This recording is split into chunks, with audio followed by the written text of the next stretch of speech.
വണ്ടി ഇടിക്കുന്നതും റോഡരികിൽ ചോരയിൽ കുളിച്ച് കിടക്കുന്നതുമായ സ്വപ്നം കണ്ടുകൊണ്ട് ഞെട്ടി ഉണർന്നതായിരുന്നു കൃഷ്. അവൻ്റെ മുഖത്താകമാനം വിയർപ്പ് കണങ്ങൾ പൊഴിഞ്ഞിരുന്നു. തൻ്റെ മുഖം അമർത്തി തുടച്ചു അവൻ തൻ്റെ മുറിയിൽ നിന്നിറങ്ങി നന്ദുവിൻ്റെ മുറി ലക്ഷ്യം വെച്ച് നീങ്ങി. ഡോർ ചാരിയിട്ടേ ഉണ്ടായിരുന്നുള്ളൂ. അവൻ മുറിക്കകത്ത് കയറി. ബെഡിൽ സുഖമായി കിടന്നുറങ്ങുന്ന നന്ദുവിനെ കണ്ടപ്പോഴാണ് അവന് ശ്വാസം നേരെ വീണത്. തലയണയിലേക്ക് മുഖം പൂഴ്ത്തി കിടക്കുന്ന നന്ദുവിനെ ഡിം ലൈറ്റിൻ്റെ വെളിച്ചത്തിൽ അവൻ നോക്കി നിന്നു.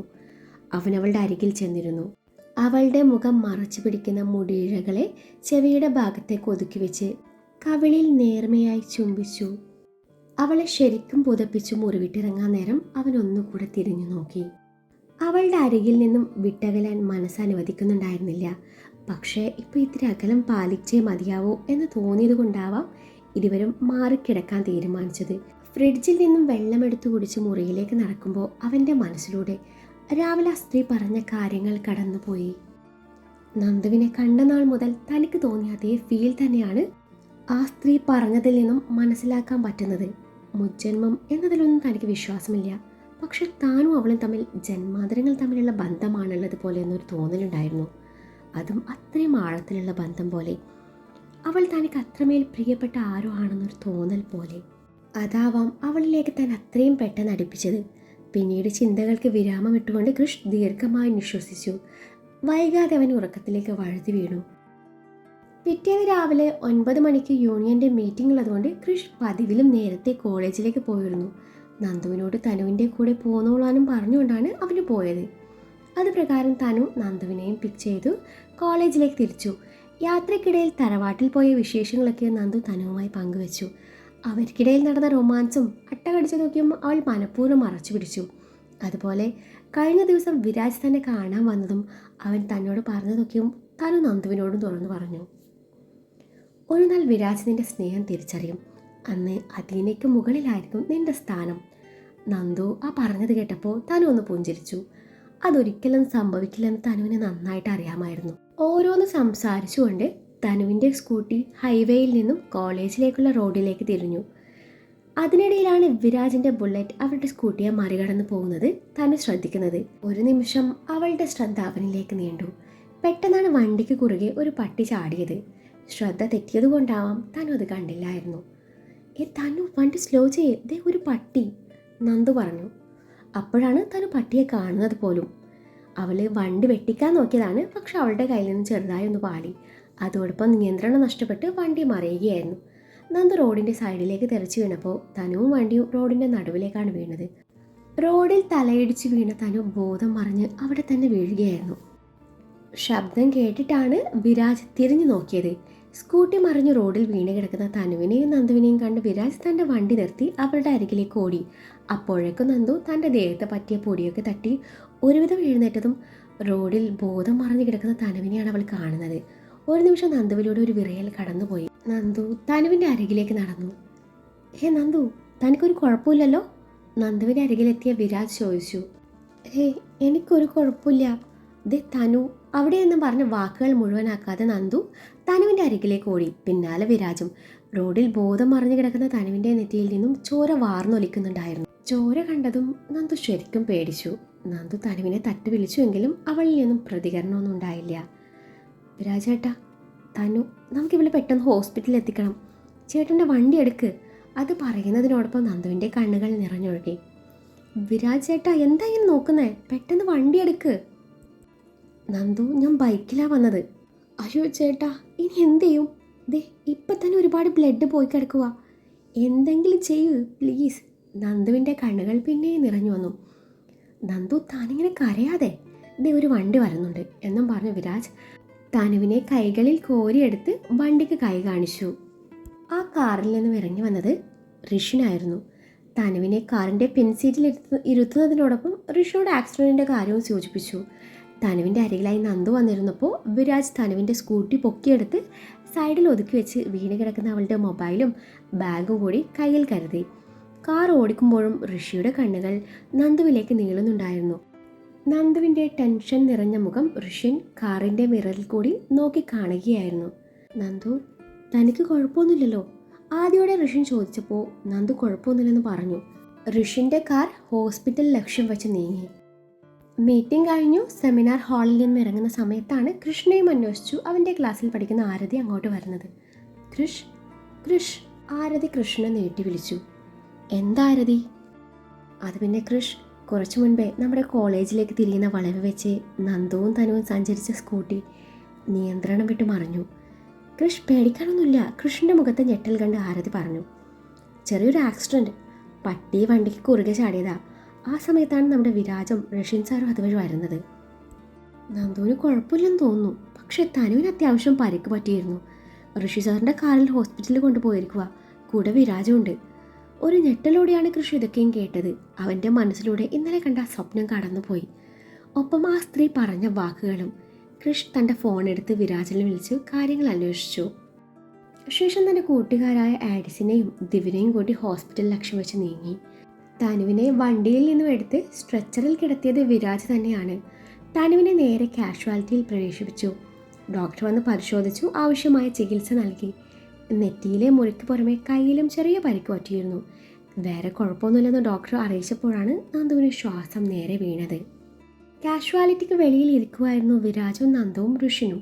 നന്ദുവിൻ്റെ ഇരു സൈഡിലായിട്ടാണ് ഇരുവരിയ്ക്കുന്നത്. നന്ദു, തനിക്ക് കുഴപ്പമൊന്നുമില്ലല്ലോ അല്ലേ? നമുക്ക് ഡോക്ടറെ ഒന്ന് കാണിച്ചാലോ? ഋഷിൻ്റെ ചോദ്യം കേട്ട് ഇതിപ്പോൾ എത്രാമത്തെ തവണയാണ് ഇയാൾ ഇത് ചോദിക്കുന്നതെന്ന് നന്ദു ഓർത്തുപോയി. വേണ്ട സർ, എനിക്കൊരു കുഴപ്പമില്ല. എൻ്റെ നന്ദു, 2 വീലർ ഓടിക്കുമ്പോൾ ഹെൽമെറ്റ് ധരിക്കണമെന്നറിയാൻ പാടില്ലേ? ഇതിപ്പോൾ 2 പേർക്കും ഹെൽമെറ്റ് ഇല്ല. ഹെൽമെറ്റ് വെച്ചിരുന്നേ തൻ്റെ കൂട്ടുകാരിക്ക് ഇങ്ങനെ പറ്റുമായിരുന്നു. അതിനിടയിൽ ഋഷിൻ്റെ ഉപദേശിക്കലും കൂടി ആയപ്പോൾ അവൾക്ക് തൃപ്തിയായി.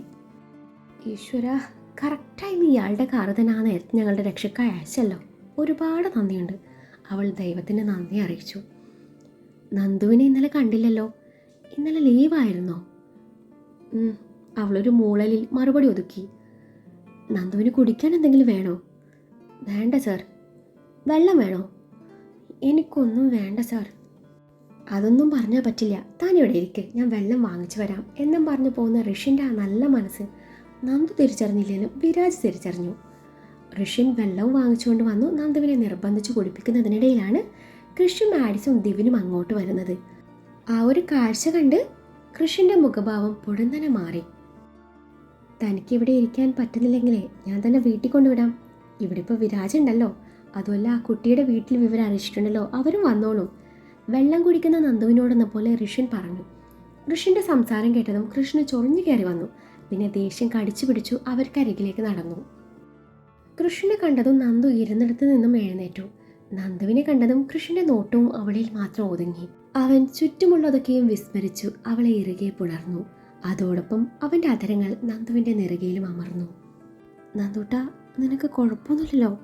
എവിടെയെങ്കിലും മുറിഞ്ഞോ എന്നും പറഞ്ഞ് അവളുടെ കൈയൊക്കെ അവൻ നോക്കുന്നുണ്ട്. കൃഷ്ണന്റെ നിറഞ്ഞ കണ്ണുകൾ നന്ദു തുടച്ചു കൊടുക്കുന്നുണ്ട്. ശേഷം കൃഷ് അവളെ വീണ്ടും ഇറുകെ പുണരുന്നുണ്ട്. നെറ്റിയിൽ ഉമ്മ വെക്കുന്നുണ്ട്. വിരാജ് ആഡിസിനോടും ദിവിനോടും സംസാരിക്കുന്നുണ്ടെങ്കിലും ഋഷിൻ്റെ കണ്ണുകൾ കൃഷിലും നന്ദുവിലും മാത്രമാണ്. 2 പേരുടെയും കെട്ടിപ്പിടുത്തവും ഉമ്മവെപ്പും കണ്ടതും ഋഷിൻ്റെ കിളി പോയി. ഇനിയിപ്പോൾ ഇവർ സിബ്ലിങ്സ് അല്ലേ? ഋഷിൻ മനസ്സിൽ ചിന്തിക്കുന്നുണ്ട്. അതൊന്ന് ഉറപ്പിക്കാൻ വേണ്ടിയാണ് വിരാജിന് നേരെ തിരിഞ്ഞത്. കൃഷ് എന്ത് നല്ല സഹോദരനാലേ. ഋഷിൻ്റെ പറച്ചിൽ കേട്ട് വിരാജും ആഡിസും ദിവിനും ചിരി കൺട്രോൾ ചെയ്യാൻ പാടുപെട്ടു. എൻ്റെ സാറേ, അത് സഹോദര സ്നേഹമായിട്ടാണോ സാറിന് തോന്നിയത്? ദിവിനാണ് അത് ചോദിച്ചത്. പിന്നെ അവരെ ലവ് ബേർഡ്സ് ആണ്, വെറും ലവ് ബേർഡ്സ് അല്ല, എൻഗേജ്ഡ് ആയ ലവ് ബേർഡ്സ്. ഋഷി സാറേ, അവരുടെ വിവാഹം ഈ മാസം തന്നെ കാണും. ആഡിസ് കുറച്ചുകൂടെ വ്യക്തമാക്കി കൊടുത്തു. ഇത് കേട്ടതും ഋഷിൻ്റെ മുഖം മങ്ങുന്നത് മൂവരും ശ്രദ്ധിച്ചു. സാറിന് ലവ് അറ്റ് ഫസ്റ്റ് സൈറ്റ് അടിച്ചായിരുന്നു അല്ലേ? എങ്ങനെ മനസ്സിലായി? ആഡിസിൻ്റെ ചോദ്യം കേട്ട് ഋഷിൻ ചോദിച്ചു പോയി. എന്തോ പോയ അണ്ണാനെ പോലുള്ള സാറിൻ്റെ ആ ഇരിപ്പ് കണ്ടപ്പോൾ തന്നെ മനസ്സിലായി. എൻ്റെ പൊന്നു സാറേ, ഇനി അങ്ങോട്ട് കൂടുതൽ നോക്കാത്തതാണ് നല്ലത്. അവൻ ഇത്തിരി പൊസസീവ്നെസ് ഒക്കെ ഉള്ള കൂട്ടത്തിലാണ്, പ്രത്യേകിച്ച് അവളുടെ കാര്യത്തിൽ. വിരാജാണ് പറഞ്ഞത്. ആണോ? എന്നാൽ അതൊന്നും എനിക്ക് കാണണമല്ലോ.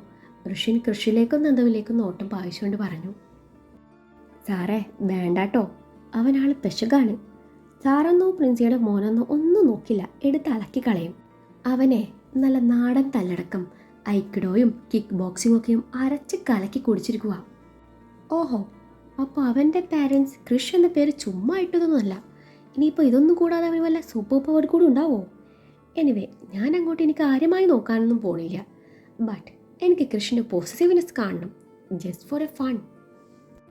അങ്ങനെയാണെങ്കിൽ സാറ് കുറേ വാങ്ങിച്ചു കൂട്ടും, ദിവിൻ പ്രത്യേക ഇനത്തിൽ പറഞ്ഞു. എങ്കിൽ അതെനിക്ക് കാണണമല്ലോ, ഋഷിൻ ചെറുചിരിയാലെ പറഞ്ഞു. അപ്പോഴേക്കും കൃഷും നന്ദുവും അങ്ങോട്ട് വന്നു. കൃഷ് വിരാജിനോട് സംസാരിക്കുമ്പോൾ ഋഷിൻ കൃഷ്ണനെ ദേഷ്യം പിടിപ്പിക്കാൻ വേണ്ടി നന്ദുവിനോട് ഓരോന്ന് ചോദിക്കാൻ തുടങ്ങി. അത് കൃഷ് ഇടം കണ്ടാലെ ശ്രദ്ധിക്കുന്നുണ്ട്. തനുവിനെ കാഷ്വാലിറ്റിയുടെ അകത്ത് കയറി കണ്ടു. നന്ദു കൃഷിൻ്റെ കൂടെ അവിടെ നിന്ന് മടങ്ങി. അവർ പോയതും തനുവിൻ്റെ വീട്ടുകാരെത്തി. അപ്പോഴേക്കും തനുവിനെ റൂമിലേക്ക് ഷിഫ്റ്റ് ചെയ്തിരുന്നു. ഇനി തങ്ങൾ അവിടെ നിൽക്കേണ്ട ആവശ്യം ഇല്ലല്ലോ എന്ന് കരുതി വിരാജും ഋഷിനും തിരിച്ചു പോകാൻ വേണ്ടി ഒരുങ്ങി. തൻ്റെ കയ്യിലിരിക്കുന്ന തനുവിൻ്റെ ഫോണും ബാഗും അവളെ ഏൽപ്പിച്ചിട്ട് വരാമെന്നും പറഞ്ഞ് വിരാജ് തനി കിടക്കുന്ന മുറിയിലേക്ക് നടന്നു. അവളുടെ അച്ഛനും അമ്മയും ചേട്ടനും മുറിയിലുണ്ടായിരുന്നു. അവർ തനുവിൻ്റെ മാത്രം അച്ഛനും അമ്മയും അല്ലല്ലോ, തേജയുടെ കൂടെ ആണല്ലോ. വിരാജ് അവരുടെ ആരുടെയും മുഖത്ത് പോലും നോക്കാതെ ബാഗും ഫോണും അവിടെയുള്ള ടേബിളിന് മേലെ വെച്ചു. തൻ്റെ നോട്ടം തനുവിലേക്ക് എത്താതിരിക്കാൻ വിരാജ് മാക്സിമം ശ്രദ്ധിച്ചിരുന്നു. അവൻ അവളെ നോക്കുക പോലും ചെയ്യാതെ തിരിഞ്ഞു നടന്നു. ആ കാഴ്ച അവളെ ഒരുപാട് വേദനിപ്പിച്ചു. അവൻ തന്നെ ഒന്ന് നോക്കിയിരുന്നേൽ എന്ന് തന്നെ ഒരു നിമിഷം ആഗ്രഹിച്ചു പോയി. ഡോറിനരികിലെത്തിയതും വിരാജിൻ്റെ കണ്ണുകൾ അവൻ പോലും അറിയാതെ തനുവിനെ തേടിയെത്തിയിരുന്നു. തൻ്റെ മിഴികളെ എത്ര ശാസിച്ചു നിർത്തിയിട്ടും അനുസരിക്കാത്ത അവസ്ഥ. അവൻ്റെ ആ തിരിഞ്ഞു നോട്ടം അവളും കണ്ടിരുന്നു. ഒരു നിമിഷം ഇരുവരുടെയും കണ്ണുകൾ തമ്മിൽ കൊരുത്ത് വലിച്ചു. പെട്ടെന്ന് അവളിൽ നിന്നും നോട്ടം പിൻവലിച്ചു. അവൻ മുന്നോട്ട് നടന്നു. അവൻ്റെ ആ തിരിഞ്ഞു നോട്ടം അവളുടെ ഹൃദയത്തിൽ തണുപ്പ് പടർത്തി. നന്ദുവിനെയും കൊണ്ട് വീട്ടിലെത്തിയ കൃഷ് അവളുടെ ഇടുപ്പിലൂടെ കൈയിട്ട് വട്ടം ചുറ്റി പിടിച്ചപ്പോഴാണ് അവളിൽ നിന്നും വേദന കൊണ്ടുള്ള ഒരു തരം മേങ്ങൽ ഉയരുന്നത്. അവൻ കാര്യം തിരക്കി. അവളൊന്നും മിണ്ടാഞ്ഞത് കണ്ടതും കൃഷ് അവളുടെ ഇടുപ്പിൻ്റെ ഭാഗത്ത് നിന്നും ചുരിദാറിൻ്റെ ടോപ്പ് അല്പം നീക്കി. അവിടെ വട്ടത്തിൽ കരിനിഴലിച്ച് കിടക്കുന്നത് കണ്ടതും കൃഷ് അവളെ കൂർപ്പിച്ച് നോക്കി. നിനക്കത് അവിടെ നിന്ന് തന്നെ പറഞ്ഞുകൂടായിരുന്നു നന്ദ? ഡോക്ടറെ കാണിക്കായിരുന്നില്ലേ? കൃഷ് അല്പം കടുപ്പിച്ച് പറഞ്ഞു. വേദന ഉണ്ടായിരുന്നെന്ന് സത്യമാണ്, പക്ഷെ ഇതുപോലെ ആയെന്ന കാര്യം ഞാൻ അറിഞ്ഞില്ല കൃഷ്. അല്ലെങ്കിലും ഇവിടെയൊക്കെ എങ്ങനെയാണ് ഡോക്ടറെ കാണിക്കുക? അയ്യേ, എനിക്കേ എൻ്റെ പേഴ്സണൽ ഡോക്ടർ ഉണ്ടല്ലോ, ഇയാൾ എന്തേലും മരുന്ന് തടവി തന്നാൽ മതിയെന്ന് അവളവൻ്റെ നെഞ്ചിലേക്ക് പതുങ്ങിക്കൊണ്ട് പറഞ്ഞു. നീ ഇവിടെ ഇരിക്ക്, ഞാൻ ആൻറ്റിയുടെ കയ്യിൽ എന്തെങ്കിലും മരുന്നുണ്ടോ എന്ന് അന്വേഷിക്കട്ടെ എന്നും പറഞ്ഞ് നന്ദുവിനെ ബെഡിലിരുത്തി കൃഷ് താഴേക്ക് നടന്നു. കാതറിൻ കൊടുത്ത മരുന്നും വാങ്ങി കൃഷ് നന്ദുവിൻ്റെ അരികിലെത്തി. അവളെ ബെഡിൽ ചരിച്ചു കിടത്തി ഇടുപ്പിൽ നിന്നും അവളുടെ ടോപ്പ് പൊക്കി വെച്ചതും അവൾ തൻ്റെ കൈകൾ ചുരുട്ടി പിടിച്ചു കീഴ്ച്ചുണ്ട് കടിച്ചു പിടിച്ചു നിന്നു. അവൻ മുറിവിന് മുകളിൽ പതിയൊന്ന് തൊട്ടതും വേദന കൊണ്ടാവാം അവളുടെ മുഖമൊന്ന് ചുളുങ്ങി. അടുത്ത നിമിഷം അവൻ്റെ അതരങ്ങൾ അവിടെ അമർന്നതും നന്ദുവിൻ്റെ മിഴികൾ താൻ അടഞ്ഞുപോയി. അവൻ്റെ കൈവിരലുകൾ തൻ്റെ ഇടുപ്പിലെ മുറിവിൽ തീർക്കുന്ന മാന്ത്രികതയിൽ അവൾ പതിയെ ഉറക്കത്തിലേക്ക് വഴുതി വീണു. അവളുടെ ടോപ്പ് നേരെയാക്കി ഫാൻ ഓൺ ചെയ്ത് ഡോറും ചാരി മുറിയിൽ നിന്ന് ഇറങ്ങുമ്പോഴാണ് വിവാഹത്തിന് മുഹൂർത്തം കുറിച്ച് എന്നും പറഞ്ഞ് അമ്മ വിളിക്കുന്നത്. വിവാഹത്തിന് അനുയോജ്യമായ 3 മുഹൂർത്തം അതിലേത് വേണമെന്ന് തീരുമാനിക്കാൻ വേണ്ടിയായിരുന്നു അമ്മ വിളിച്ചത്. ആർട്സ് ഡേ കഴിഞ്ഞ് 4 ദിവസം കഴിഞ്ഞ് വരുന്നതായിരുന്നു ആദ്യ മുഹൂർത്തം. ആ സ്ത്രീ പറഞ്ഞതൊന്നും വിശ്വസിച്ചില്ലെങ്കിലും നന്ദുവിൻ്റെ കാര്യത്തിൽ റിസ്ക് എടുക്കാൻ വയ്യാത്തതുകൊണ്ടാണ് കൃഷ് ആദ്യം കുറിച്ച ആ മുഹൂർത്തം തന്നെ മതിയെന്ന് അമ്മയോട് പറഞ്ഞത്. ഒരു ദിവസം താൻ ഹോസ്പിറ്റലിൽ കിടന്നു. പിറ്റേന്ന് വൈകുന്നേരം അവൾ ഡിസ്ചാർജായി വീട്ടിലേക്ക് പോയി. നന്ദുവിൻ്റെ നിർബന്ധപ്രകാരമാണ് കൃഷ് അവളെയും കൊണ്ട് തനുവിനെ കാണാൻ വീട്ടിലേക്ക് ചെല്ലുന്നത്. ആക്സിഡൻറ്റ് നടന്ന സമയത്തെ സംഭവമൊക്കെ നന്ദു തനുവിനോട് പറഞ്ഞു. എല്ലാം കേട്ട് തനുവിൻ്റെ മുഖത്ത് നാണം വിരിയുന്നത് നന്ദു ശ്രദ്ധിച്ചിരുന്നു. എടി, 2 ദിവസം കഴിഞ്ഞാലേ സ്പോർട്സാണ്. അവിടെ നിന്ന് 2 ആഴ്ച കഴിഞ്ഞ് ആർട്സ് ഡേയും. സ്പോർട്സിൽ എനിക്കും താല്പര്യമില്ല, നീ ഇല്ലാത്തതുകൊണ്ട് ഞാനും പോണില്ല. അതുകൊണ്ട് അന്ന് ഞാൻ വീട്ടിൽ പോകാമെന്ന് തീരുമാനിച്ചു. ബട്ട് ആർട്സ് ഡേ നമുക്ക് പൊളിക്കണം. അപ്പോഴേക്കും നിൻ്റെ ആ പഴയ എനർജി തിരിച്ചു പിടിക്കണം കേട്ടോ. ഇല്ലേലേ നീ എൻ്റെ കയ്യിൽ നിന്ന് അടി വാങ്ങിച്ചു കൂട്ടും. നന്ദു പറഞ്ഞത് കേട്ട് തന്നെ ഒന്ന് പുഞ്ചിരിച്ചു. ആ ചിരിക്ക് അത്ര വോൾട്ടേജ് പോരെന്ന് നന്ദുവിന് മനസ്സിലായി. എടി, നീ ഇങ്ങനെ ഏത് നേരവും മൂഡ് ഓഫ് ആയിരിക്കാതെ, എനിക്ക് നിന്നെ ആ പഴയ തനുവായി കാണണം. വിരാജേട്ടന് വളക്കാനുള്ള വഴിയൊക്കെ ഞാൻ പറഞ്ഞു തരാം. നീ ഒന്ന് ആഞ്ഞു പിടിച്ചാൽ മതി. പുള്ളിക്കാരൻ എപ്പോൾ വീണെന്ന് ചോദിച്ചാൽ മതി. ആദ്യം ഐശ്വര്യമായി ഈ നമ്പർ ഒന്ന് നോട്ട് ചെയ്തോ, എന്നിട്ട് വിളിച്ചൊരു താങ്ക്സ് പറഞ്ഞു നോക്ക്. കുറച്ച് തെരയിട്ട് കേട്ടെന്ന് വരാം, അതൊക്കെ അങ്ങ് സഹിച്ചേക്കണം. എന്നാലും പിന്തിരിഞ്ഞോടരുത്. നെക്സ്റ്റ് സ്റ്റേജ് എങ്ങനെ വേണമെന്ന് ഞാൻ നിനക്ക് പിന്നീട് പറഞ്ഞു തരാം. നന്ദു വിരാജിൻ്റെ നമ്പർ തനുവിനെ കൈമാറിക്കൊണ്ട് പറഞ്ഞു. കുറച്ചു നേരം തനുവിനോടൊപ്പം ചിലവഴിച്ചു നന്ദു അവിടെ നിന്ന് മടങ്ങി. കിടക്കാൻ നേരാണ് താൻ വിരാജിൻ്റെ നമ്പറിലേക്ക് വിളിക്കുന്നത്. ഇതേ സമയം വിരാജ് അദീനയുടെ ഓർമ്മകളിൽ മുഴുകിയിരിക്കുമായിരുന്നു. ഇടയിൽ എപ്പോഴോ തനുവിൻ്റെ മുഖം കൂടി അവൻ്റെ മനസ്സിലേക്ക് കടന്നു വന്നു. അത് അവൻ്റെ മനസ്സിനെ കൂടുതൽ അസ്വസ്ഥമാക്കി. കിടക്കാൻ നേരം അത് അദീനയ്ക്ക് വേണ്ടി മാത്രം മാറ്റിവെക്കുന്ന നിമിഷമാണ്.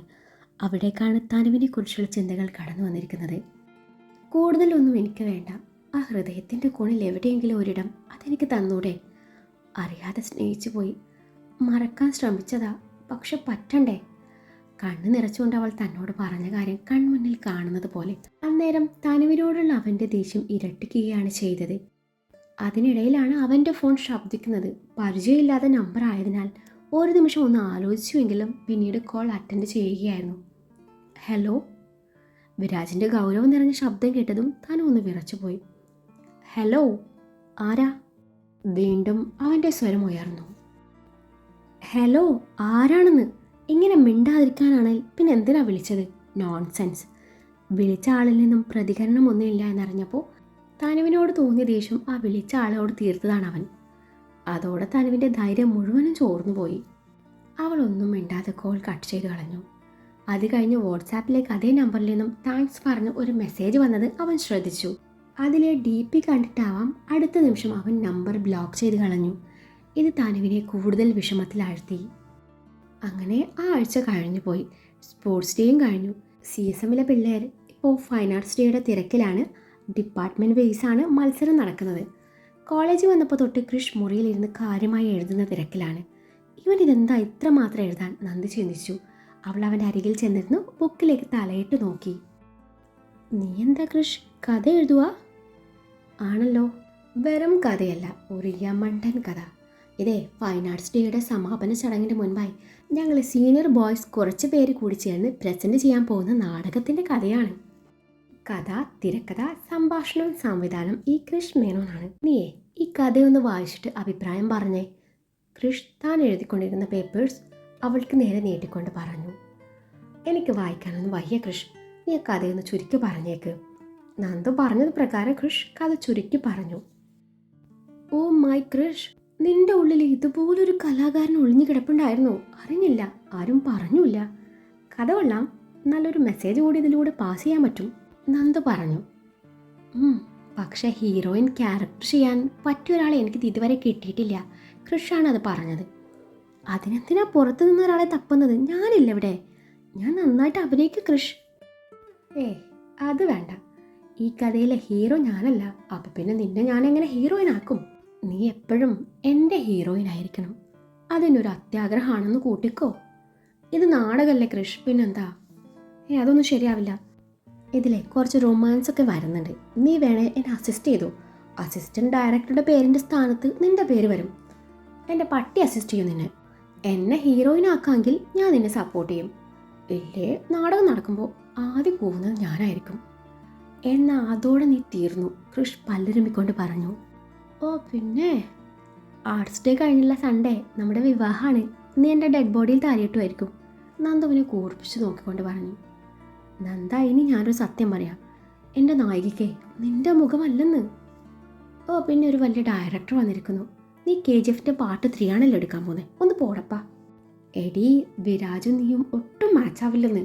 നിങ്ങളെ കണ്ട സഹോദരങ്ങളെ പോലെയാ തോന്നുന്നത്. അപ്പോൾ നാടകം കാണുമ്പോഴേ ആ ഒരു ഫീല് കിട്ടില്ല. വിരാജ് ചേട്ടനാണോ ഹീറോ?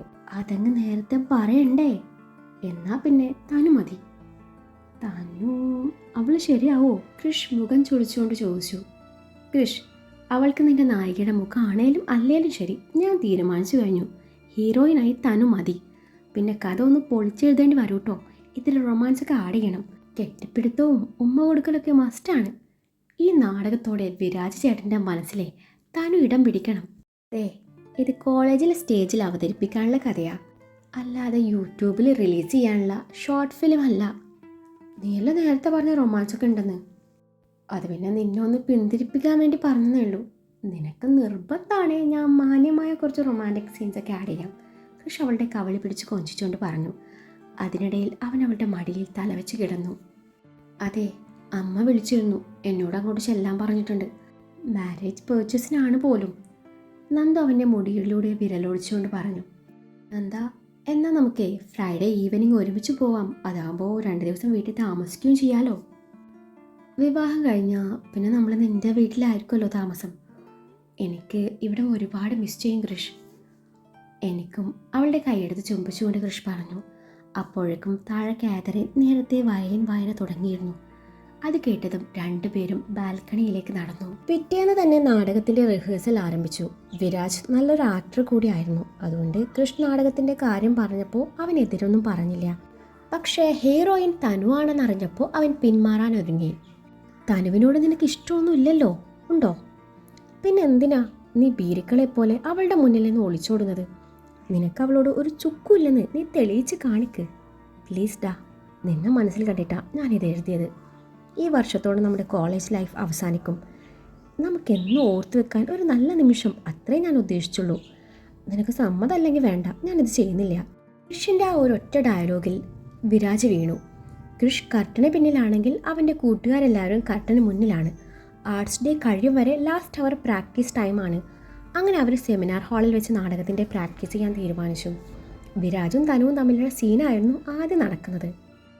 പ്രണയത്തിന് പ്രാധാന്യം കൊടുക്കുന്ന തീമായതിനാൽ രണ്ടുപേരും ചേർന്ന് നിന്ന് പ്രണയത്തോടെ കണ്ണുകളിലേക്ക് നോക്കി ഡയലോഗ്സ് പറഞ്ഞുകൊണ്ടാണ് നാടകം ആരംഭിക്കുന്നത്. കൃഷ് വിരാജിനും തനുവിനും ഡയലോഗ് പറഞ്ഞു കൊടുത്ത് അതെങ്ങനെയാണ് ചെയ്യേണ്ടത് എന്ന് കൂടി വിശദീകരിക്കുന്നുണ്ട്. നന്ദു, ആഡിസ്, ദിവിൻ, ധ്യാൻ, അലോക്, ധ്രുവ്, ശരൺ ഇവരെല്ലാം ഗാലറിയിലിരുന്ന് ഈ രംഗങ്ങൾ നോക്കി കാണുകയാണ്. ഈ രംഗം അഭിനയിച്ച് ഫലിപ്പിക്കുന്നതിനെ കുറിച്ചോർത്ത് തനു ടെൻഷൻ അടിച്ച് പണ്ടാരടങ്ങി നിൽക്കുകയാണ്. അതിനിടയിൽ വിരാജിൻ്റെ മുഖത്തെ ഇഷ്ടക്കേട് കൂടി അവൾ ശ്രദ്ധിച്ചിരുന്നു. അതോടെ അവളുടെ കോൺഫിഡൻസ് പോയി കെട്ടി. തനു മുന്നിൽ നിൽക്കുന്നത് കൊണ്ടാവാം വിരാജിനും ശരിക്കും ചെയ്യാൻ പറ്റുന്നില്ല. രണ്ടിനും പറഞ്ഞു കൊടുത്ത് ആകെ വട്ടി പിടിച്ചിരിക്കുകയാണ് കൃഷ്. ഗാന്ധർവം മൂവിയിൽ കൽപ്പനയ്ക്ക് ഡയലോഗ് പറഞ്ഞു കൊടുത്ത് മോഹൻലാൽക്ക് വട്ടുപിടിച്ചതുപോലെ ഏതാണ്ട് അതുപോലെ തന്നെയാണ് കൃഷിൻ്റെ അവസ്ഥയും. വിരാജ് ചേട്ടൻ കഴിഞ്ഞ 4 വർഷത്തെ ബെസ്റ്റ് ആക്ടർ ആയിരുന്നു എന്നാണല്ലോ കൃഷ് പറഞ്ഞത്. ഇതെന്തോന്ന് അഭിനയം? ദിവിനെ തോണ്ടിക്കൊണ്ട് നന്ദ ചോദിച്ചു. അത് അസിസ്റ്റന്റ് ഡയറക്ടറുടെ കാസ്റ്റിങ്ങിൻ്റെ പ്രശ്നമാണ്. തനുവിന് പകരം വേറെ വല്ലവരും ആയിരുന്നല്ലേ അവന് പൊളിച്ചടിക്കാന്. ദിവിൻ മറുപടി പറയാൻ ചിന്തിക്കേണ്ടി വന്നില്ല. ആ സമയത്താണ് ഋഷി അങ്ങോട്ട് വരുന്നത്. നാടകത്തിൻ്റെ റിഹേഴ്സൽ നടക്കുന്നത് കണ്ടതും ഋഷിനും അവരുടെ കൂടെ കൂടി. Hi Nandu, good evening. Good evening sir. അതെന്താ സാറ് നന്ദുവിന് മാത്രം ഒരു ഗുഡ് ഈവനിങ്? ഞങ്ങൾക്കൊന്നും ഇല്ലേ? ധ്യാനായിരുന്നു അത് ചോദിച്ചത്. വേണേ തന്നേക്കാം. വേണ്ട, സാറ് തന്നെ വെച്ചാൽ മതി. ഋഷിൻ പറഞ്ഞത് കേട്ട് ധ്യാൻ പുച്ഛിച്ചു.